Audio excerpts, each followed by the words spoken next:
Donc Lucille, la trentaine, couturière et créatrice de chambrerie comme tu l'as dit. Je donne des cours de couture, soit à mon atelier, soit dans des associations de la région. Et après j'ai aussi ma marque de création Haiku, donc pour laquelle je teins des pièces en soie que je teins naturellement grâce au procédé de la teinture végétale.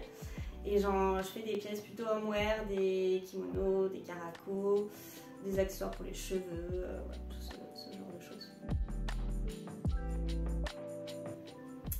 C'est un métier passion où c'est vraiment le plaisir de créer de A à Z et de voir ce que l'on fait en fait, d'avoir quelque chose de concret dans les mains, c'est vraiment ça qui me plaît.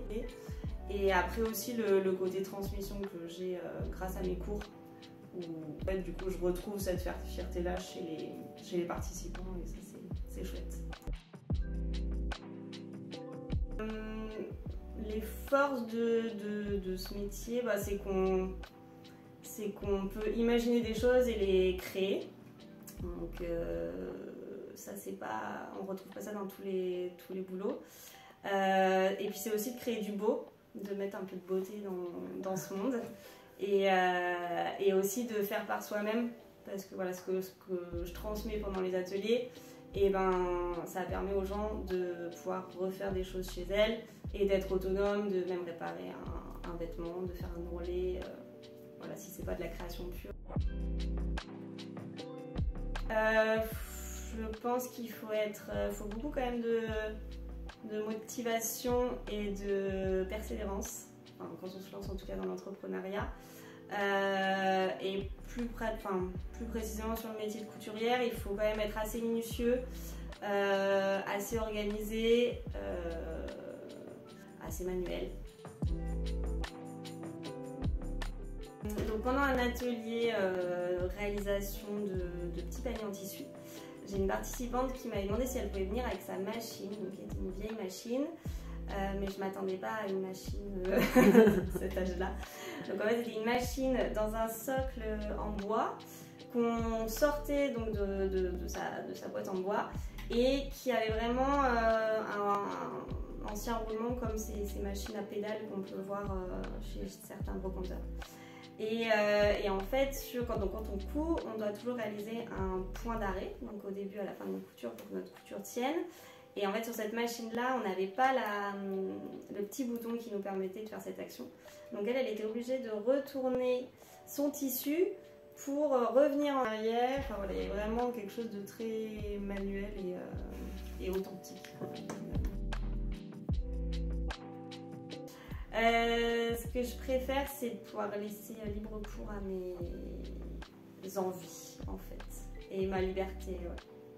C'est ce que tu essaies de faire un peu avec ta marque Haiku du coup? Ouais, complètement, de tester des choses et d'aller un peu plus loin.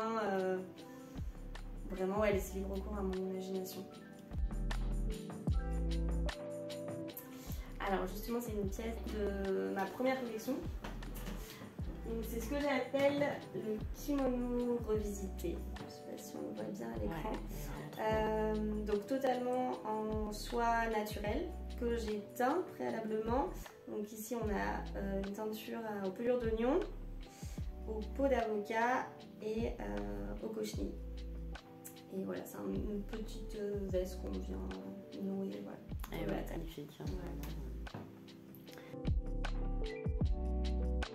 Alors les patrons, on en trouve plein sur internet. Il y a plein de créatrices qui ont vraiment des jolis modèles sur internet. Donc le conseil c'est plutôt de farfouiller, d'aller sur les blogs de couture, sur Instagram aussi, c'est mine par rapport à ça, Pinterest.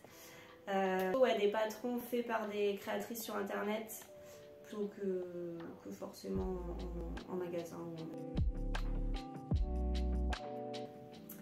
Ouais, c'est une fierté d'avoir ce savoir-faire et de faire quelque chose de ses mains. Je trouve qu'à l'heure actuelle, on est beaucoup sur tout ce qui est numérique, etc. Alors c'est important et ça nous aide au quotidien, mais d'avoir un savoir-faire manuel comme ça, oui, c'est une fierté.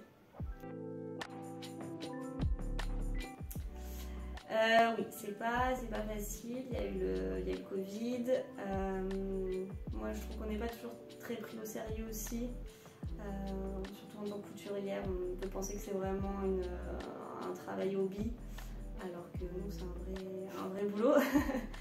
Et donc, ouais, non, c'est pas évident.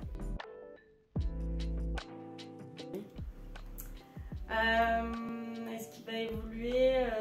Bon, moi j'espère que mon entreprise va évoluer et croître. Après, vu que c'est un métier qui finalement a toujours existé, moi dans mon cas je suis pas sûre qu'il évolue. Après dans tout ce qui est industrie, etc., sûrement qu'il y aura des innovations. Oui, ça évolue. Dans mon cas, je pense que j'aurai toujours mon petit atelier. Alors, initialement, donc mes grands-mères faisaient de la couture, ça a toujours été compliqué d'apprendre avec elles parce qu'elles n'avaient pas la pédagogie. Pour elles, c'était évident en fait, donc me montrer l'enfilage d'une machine, elles faisaient ça en 2 secondes et en fait, j'avais rien compris. Et donc voilà, je les ai toujours vues, ça m'a toujours donné envie. Et puis, c'est vrai que moi, je suis un petit gabarit et du coup, dans les vêtements du commerce, c'est toujours un peu grand, ça va jamais très bien.